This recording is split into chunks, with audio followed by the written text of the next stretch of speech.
Well, everybody, here we are once again. Time for your Home of Economy podcast. And I'm going to tell you this right now, one of my favorite podcasts because, I love Home of Economy. In fact, Scott Pearson from Home of Economy on the show today. And, Scott, I always tell you every time you're in here that I'm in Home of Economy a bunch. I happen to be. Yeah, and I always thank you. Okay, on Saturday, now it was, I think, the third time I was in there last week. I needed some primer, I needed a brush, and my wife had to go do some shopping in the Amish Furniture Gallery. So, I think I'm good now for about a week, maybe. Yeah. Thank you for bringing her, by the way. Yeah. She, I kind of got forced into it, but it turned out really good, and I can't wait to see the new glider that she got. But, Scott, winter's coming. Home of Economy is the place for basically everything winter, and we're going to talk about pretty much everything winter, but I do want to ask you this first off. How was your Thanksgiving? Thanksgiving was great. I got to spend it with my son and his family, my grandkids. Did you do the cooking? Nope. No. Didn't even have to cook. Really? I figured you'd be whipping up something fancy on that Traeger. Well, I did this weekend. Okay. And we're actually going to talk about cooking a turkey. And I think a recipe that you have, and I've eaten your food numerous times, and you are quite the gourmet, especially on those Traegers. But, all things winter, I mean, we could talk about Christmas recipes, winter items, ice fishing, all of that stuff. Where do you want to start? Well, now you got me thinking about food. Thanks a lot here with no food in the studio. I know, I'm hungry too. But let maybe talk about the turkey. Okay. If you have a Traeger grill, I'm assuming you're talking about cooking a turkey on a Traeger, or are you talking about a regular oven? Well, it doesn't matter because a Traeger is an oven. Exactly. Okay, Yep. So walk us through how Scott Pearson would cook a turkey on a Traeger. Well, the key to having a turkey that is juicy and moist is not overcooking first. Mm-hmm. But the technique is called spatchcocking. Okay. And spatchcocking, simply you remove the backbone from the turkey, and that you open it up, kind of like putting a book face down. Okay. And then the heat can get to the meat from both sides. So, say an 11-pound turkey, that'll be done in about 90 minutes. Oh, really? And not at especially high temperature, just simply because the heat gets to the meat from both sides. So it's more evenly done. You spend less time dehydrating the bird, and instead you just simply cook it. And then when you serve it, you put it breast side up again and tuck the bottom under it. It actually isn't quite as pretty, the presentation. Well, yeah, but, I don't really care about pretty. I care about goodness. Yeah, presentation's important to me. It is. The other thing you can do is it takes a bigger shear, but you can split the breastbone as well and just cut the thing in half. Okay. And then you have two halves lying on the plate, which might be nice for a large gathering, the kind of thing. And the results are the same. Do you ever do like rubs or injections or anything like that in a turkey? Well, we do sell, actually this year especially, the Traeger orange brine was hugely popular. And I've done that, and I like it. Everybody has their preference, right? And mine really is a dry rub, a dry brine. You separate the skin from the meat and work kosher salt, on the cavity side of the bird and under the skin, and you can put a little bit over the skin. And then an herbed butter is good, but I don't really like the overnight brine method. When I do ribs on a smoker, a friend of mine was actually the North Dakota State rib cook-off champion. He has since turned vegan. Anyway, but he's got a homemade rub, but he said, in a pinch, go to Home of Economy and get, I believe it's the Butcher's. Is that right? Butcher's blend? Or? There's a Butcher's blend. We have a lot of different rubs, and it's constantly changing. But and the rubs, it's fun because you can try a lot of different things, and you buy a packaged product like that. what you might think up yourself at home. Hey, it sounds good. Maybe tarragon would be good, or whatever. You don't have to do that. It's in the rub, and you can use the packaged rubs and get more of an idea of what you like. It's like somebody feeding you ideas. Mm-hmm. And I'm going to admit, I don't know if there's a store anywhere near here, Grand Forks, that has all of the things, whether it be for grilling, smoking, or just outdoor cooking or indoor cooking, that Home of Economy does. Now, when you're talking about the way you do this turkey, any of your customers, I'm sure you've passed the word on to them. Have you been getting any feedback about how good those turned out for these people? I've never had anybody say anything other than that was the best turkey I've ever eaten. Is that right? Yeah, we do have the recipe on our website. I produced a video, and so it's a video recipe. We use the brine kit, which, as I said, is good. It's everybody's preference. My favorite is not necessarily your favorite, so there's nothing wrong with using a wet brine. Mm-hmm. The thing with a wet brine, you do want to be sure that you give it a maximum of 1 hour per pound. Okay. Beyond that, the acids in the brine and such can tend to start making the meat break down and ruin the texture a little bit. So people, sometimes think if 10 hours is good, 20 hours would be better, and it really doesn't work that way. You want to go about 1 hour per pound and try not to go over that. Now, did you just learn all this on your own, or do you have any culinary training or anything, or are you just kind of experimenting over the years? Primarily my own. I study whatever I can get my hands on, and of course.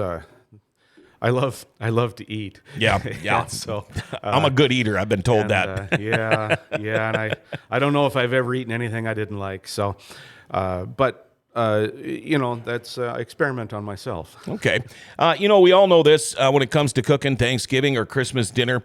It seems like people kind of run out of room. If you've got maybe 8 or if you live in Minnesota, can't have over 10, but say you got 10 or a dozen people over there and you're cooking this big Christmas dinner, you're going to run out of room. I heard you maybe have the perfect solution at Home of Economy. Well, you might have to tell me what you're thinking. But the Traeger, of course, is a very large oven. Mm-hmm. It's a wood-fired oven. So depending on the temperature you use, you'll get some smoke flavor, or, it might be significant. It might be, if you're using a high temperature, you get almost no smoke flavor. Mm-hmm. So, for example, you could cook several pumpkin pies in the Traeger. You could do the turkey and a pie at the same time. Save your indoor oven for other things. Sweet potatoes are great on the Traeger. Regular potatoes, baked potatoes come out great on the Traeger. So it's just an expansion of your cooking space. The day after, in the morning, this is one thing I first tried at Home of Economy on the Traeger was it was like a candied bacon, something like that. Oh my gosh. How good is that? Well, Traeger bacon is wonderful anyway. Yeah. There's a secret to that too, which is to stick with relatively low temperatures, 225 to 250, and just let the smoke soak in and the fat leak out. Yep. Bacon turns out shatteringly crisp, but without toughening up. Mm-hmm. And then you add brown sugar to that or maple syrup glaze, and it's really wonderful. Oh boy, it's like candy. Yeah. I mean, it is so good. Knock on wood, we've had a pretty nice winter. We know it's coming.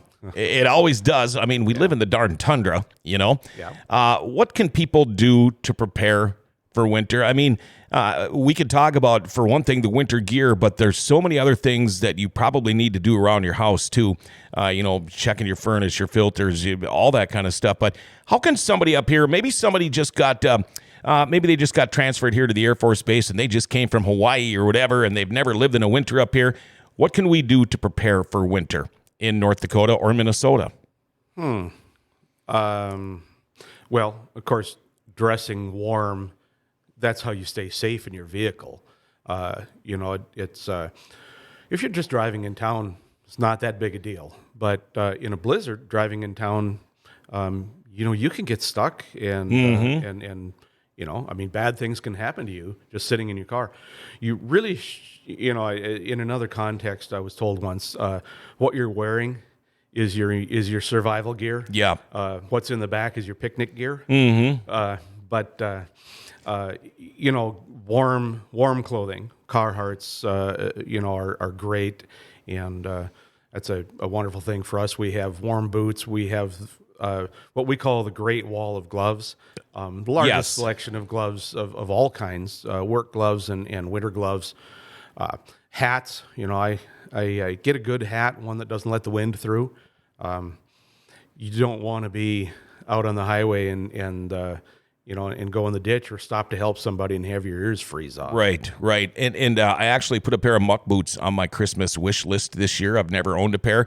But like, what about base layers too, where it all starts? I mean, you used to have to wear, and I hated having to wear long underwear. I actually had a friend, the old school long underwear. He used to wear them backwards because he wouldn't have that problem with them getting all bunched up and stuff when you try to get your clothes back on. But the long johns or the base wear that they have nowadays and at Home of Economy is so much different than what we used to buy 10, 15 years ago. Oh, yeah. Yeah, it's snug. It's very warm. It's not all that thick. Right. And so you can just wear, a set of Under Armour base layer under your dress clothes and whatever. And they're really comfortable. It's probably more comfortable than not. Oh, yeah. What about like foot and hand warmers? Do you use those? I'll use the hand warmers once in a while, but I've never tried the foot warmers yet. And I tell you what, there's a couple of days sitting out on a lake ice fishing or moving snow. If you're on a four-wheeler like I use and you're not really working your feet a lot, your feet get darn cold out here. Yeah, ice fishing has been the worst for me. That's about the only time my feet get cold. But it doesn't take a lot of added heat, and those little packets they provide a lot of heat. Yeah, and they last a while too. Yep, and you can buy a big big package of them for not a lot of money, and they don't start working until you let some oxygen into the bag. So you can keep them in your glove box, in your tackle box, in your pockets, whatever, and just use them when you need them. The snow is going to fly. Home of Economy has got a great selection of snow removal tools. The funny thing is, when you think to yourself, I need a snow shovel, and you go to Home of Economy, and it's like, I never realized there was this many snow shovels available, but all certain types, certain kinds, depending on your needs. I think we hit on this before. I've actually got a plastic one for my deck, and I've got a steel one for my sidewalk. But and you guys have got a fantastic selection of snow blowers too. Yeah, we have different. Actually, we've got Cub Cadet here in Grand Forks, snow blowers, and they can sure take the work out of it, save your back. But there's so many different ways you need to move snow. You need the pusher to line it up. You should probably get a scooper. Some of the plastic ones with a metal edge can be nice. They're not so heavy; the snow doesn't stick to them, and yet you can scrape right down to the pavement. A couple of different snow shovels, even if you don't have a deck, is probably the right way to go. And you want to get them before it snows. You don't want to be, looking at 4 feet of snow outside your door. Right. And I actually got the aluminum scoop shovel. We used to call them a grain shovel back in the days. I bought one at Home of Economy a couple of years ago because, there are times where you can't just push the snow. You've got to actually physically shovel it. But another thing a lot of people don't realize, especially if they're new to the area up here, your vehicle, scrapers. I mean, have you ever been in a pinch and you pull out an old credit card and try to scrape your windshield with that? A good scraper is a huge must. Yeah, I broke my credit card that way. We've got a big assortment of scrapers, and the long brushes, the short ones, and there too.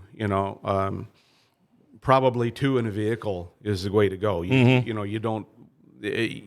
You can use a big long one to do your side mirror or something like that, but the ones with the brass edge I really like for the frost, and then you need a big one with a chisel blade to when you get through that ice. Yeah. How important is it to have a new battery, all your antifreeze, all of that kind of stuff? Because summer driving and winter driving are a lot different.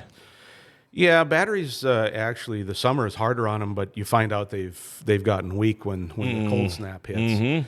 And again, if the battery starts getting you cranking a little slow, the thing to do is just get it tested. And We can test the battery. We can tell you if it's getting weak, if it meets its specifications, or if it's falling short.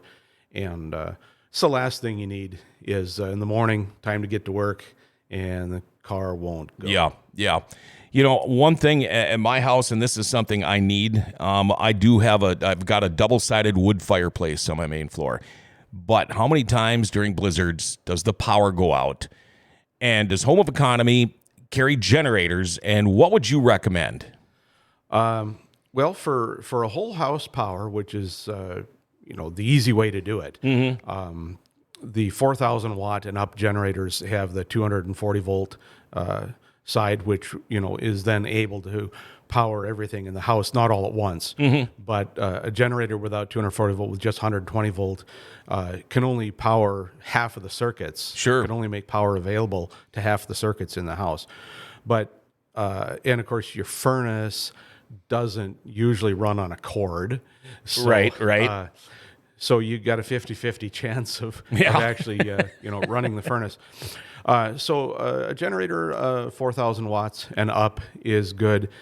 Besides that, like the electronic igniters on the furnaces, 4,000 watts is what's recommended as a minimum. So we have Honda generators of all, the whole product line of Honda, and then we have Champion generators. So that some of those are dual fuel, so you can use either LP or gasoline. And LP is nice because it doesn't spoil, it doesn't make a mess out of a carburetor. So it's a really good standby fuel. But having that gas option on the same generator, when in a big blizzard, when you don't have choices, it's nice to have choices. Okay, now what about say you mentioned the generator, you might not be able to plug it into a furnace, but space heaters now, different types. It's a lot different than back in the old days where you got the old chicken coop heater or a NIPCO. How many people bring a NIPCO into their house during a blizzard? Space heaters. They will if the house is going to freeze. Well, yeah, but I mean, not very healthy. And now I'm sure you guys have got a pretty decent selection of heaters too, different forms, different styles, but way safer than they used to be. Oh yeah. Well, you can thank regulation for that. That's a good thing. Tip over protection and overheat protection, but you still have to be smart how you use them. We talked about all the bad bummer things about winter. Let's talk about some of the fun things about winter now. Let's start with ice fishing. Home of Economy got an incredible selection of everything you need for ice fishing. Yeah, it's very complete. Fish houses. We've got a new model in with a walk-through door. I don't remember the model name of that, but maybe I can get that from behind me. The Eskimo XD. Oh, yeah. I was just looking at that one on Saturday. And it's nice when you walk in the store because you've got a bunch of them set up there so you can actually sit in them. Oh, yeah. And some of these, they hold 7-8 people, and they're insulated. You get yourself a little heater. You get yourself an auger that you can get at Home of Economy, and you're all set. Now, if you're new to ice fishing, now this is the one thing I like about Home of Economy, and we have talked about the people that work at Home of Economy, and they're so knowledgeable, but you could go find somebody in your store and say, look, I've never ice fished before. Can you set me up? What do I need? Oh, how easy is that? Well, yeah. There's a lot of us that are ice fishing enthusiasts, and so it's kind of like welcoming somebody new to your sport. That's fun. Yeah. And we get pretty enthusiastic about that sometimes. And wear clothing for ice fishing. Very important now. Now, in fact, they've got the ice fishing suits. They're waterproof, and I believe they help you float too, don't they? Some of the ice fishing clothing has flotation. It's not PFD rated, but it'll keep you up there for a while longer. Yeah. If you break through the ice, it's going to help you a lot to get back on top. Right, because the main thing is the hypothermia setting in so quickly, and this will help that. Yeah. And how important is it to have some ice spikes with you too? Well, it depends on how bad you want to. You look at the reports. There's people trying to go out on like Upper Red Lake and stuff, and there's traffic jams up there right now. I would be really weary to go on the ice right now, and I would hope these people would have some ice spikes with them. You're talking about the hand spikes. Yep, Yeah, yep. again, if you fall through, it's a thing that you stab into the ice to pull yourself out, and you may or may not get out that way. And of course, once you've broken through the ice, you found a weak spot, but the ice is weakened in that area, and somebody else can't safely approach. So having a couple of spikes on a string around your neck is great. I thought you meant like the foot traction. Well, I was going to get to that next. Yeah, those slipping and falling on the ice, it's a common injury. Yeah, and the worst part about falling on the ice is that quick stop. Yeah, I mean, how many times have you gone head over heels or flat on your back because you hit that one little spot of ice on a sidewalk?